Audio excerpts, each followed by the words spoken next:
দাদা একটা সিগারেট দিন তো। এই নিন দিদি।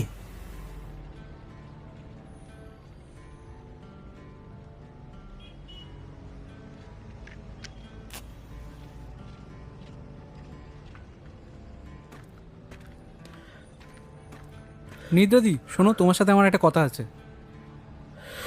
শোন অনন্ত, আমার মাথায় দারুণ একটা ক্রাইম প্লট এসেছে, যেটার উপর আমি কাজ করব, আর আমরা একটা গ্রামে যাচ্ছি। আমি তোমার সাথে কোথাও যেতে পারবো না, তোমার জন্য আর স্যারের কাছে বকা খেয়েছি। অনন্ত, আমরা একটা গ্রামে যাচ্ছি। তুমি যেখানেই যাও আমি তোমার সাথে যেতে পারবো না। আরে ঠিক আছে, ছাড়। তুই না গেলে আমি অন্য ক্যামেরাম্যান নিয়ে নিচ্ছি। আমার তোর জন্য একটু খারাপ লাগছে, বুঝলি? গ্রাম, দেশি মুরগি, কচি পাটা ঝোল। কোচি? হ্যাঁ মানে আমি যেতে পারবো।